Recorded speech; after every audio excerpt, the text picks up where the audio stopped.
গরু যদি খামার থেকে থাকে অবশ্যই আপনাদের রোগবালাই সম্পর্কে ধারণা থাকতে হবে, ওষুধ সম্পর্কে একটু ধারণা থাকতে হবে। যদি একটু সাধারণ ওষুধ সম্পর্কে জ্ঞান না থাকে বা কখন কোন সময় কী প্রয়োগ করতে হবে জ্ঞান না থাকে, তাহলে কিন্তু খামার লসের দিকে পড়তে হয়। সবসময় ডাক্তার দেখলে কিন্তু সেটা কিন্তু সহজে ভালো হয় না। সামান্য কিছুতে আপনি নিজেও যদি চিকিৎসা দিতে পারেন অবশ্যই তা শিখে নেবেন। ভিউয়ার্স, আজকে আমি হেপাটোভেট এক ধরনের লিভার টনিক, এটা কিভাবে কাজ করে এবং এই হেপাটোভেট দিলে কতটা উপকার হয় একটা গরুর সেটি জানাবো। যেহেতু এটা হচ্ছে আপনার 500 ml একটা হচ্ছে আপনার লিভার টনিক, তাই ভালো মানে কাজ করবে, অনেক দামিও বটে। তো ভিউয়ার্স, এই হেপাটোভেট কি কাজ করবে সেই সম্পর্কে অবশ্যই বিস্তারিত শুনবেন।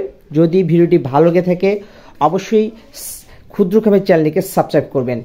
সাবস্ক্রাইব করার পাশাপাশি কমেন্ট করে জানাবেন ভিডিওটি কেমন লাগলো। হেপাটোভেট, এই হেপাটোভেট দেখেন, নামটা ভালোভাবে দেখে নেন। হেপাটোভেট যদি কারো প্রয়োজন হয় তাহলে অবশ্যই উল্টো করে ধরলে হয়তো বা নামটা ভালো দেখাতে পারে। হেপাটোভেট কোন দিকে জানি, হ্যাঁ হেপাটোভেট। এই হেপাটোভেট গরুর জন্য অনেক উপকারী একটা লিভার টনিক্স। যেহেতু ভিটামিন সমৃদ্ধ ভেষজ একটা লিভার টনিক, তাই খুবই একটা উপকারী একটা লিভার টনিক। এতে ভিটামিন B1, B2, B12 সবই ব্যবহার করা হয়েছে। তার সাথে যেসব একটা গরুর ভিটামিন দরকার লিভারকে সুস্থ রাখার জন্য সবই ব্যবহার করা হয়েছে। যখন কোনো গরুর কৃমি ট্যাবলেট দেওয়া হয় তার লিভারটাকে ঠিক রাখার জন্য কিন্তু লিভার টনিক প্রয়োগ করতে হবে। যদি আমরা এই নিয়মগুলো না মানি তাহলে কিন্তু গরুর স্বাস্থ্য হবে না, গরুর রুচিও আসবে না। লিভার টনিক, জিঙ্ক, কৃমি, লিভার টনিক, জিঙ্ক, এই তিনটা কিন্তু দিতেই হবে।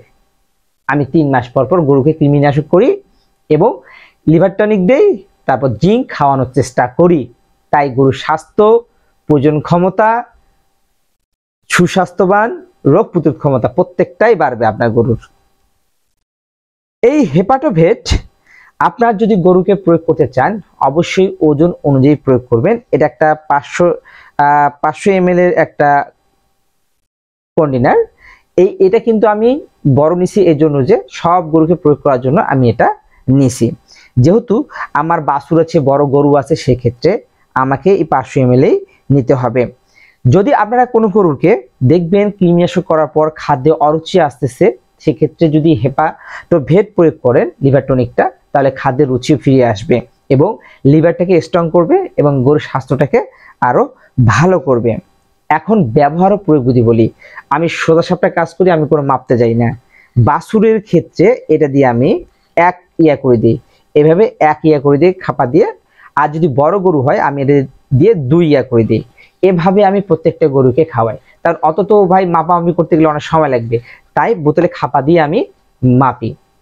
এই হেপাটোভেট অনেক ভালো কাজ করবে, তখন কোম্পানিটা অনেক ভালো নাম, কোম্পানিটা কিন্তু অনেক ভালো। আমি নাম বলবো না, কারণ হচ্ছে আমি নাম বলে হয়তো বা বলবেন যে আমি মার্কেটিং করতেছি, আমি হে করছি সে করছি, বলার দরকার নেই। হেপাটোভেট আপনারা দোকানে যাবেন, দেখবেন কোন কোম্পানি, তাহলে বুঝতে পারবেন যে আমি ভালো কোম্পানি কেন বললাম। তো ভিউয়ার্স, যদি আপনাদের লিভার টনিক বড় মানের দরকার হয় বা 500 ml দরকার হয় অবশ্যই এই হেপাটোভেট ব্যবহার করবেন। ভালো থাকবেন, সুস্থ থাকবেন। আল্লাহ হাফেজ।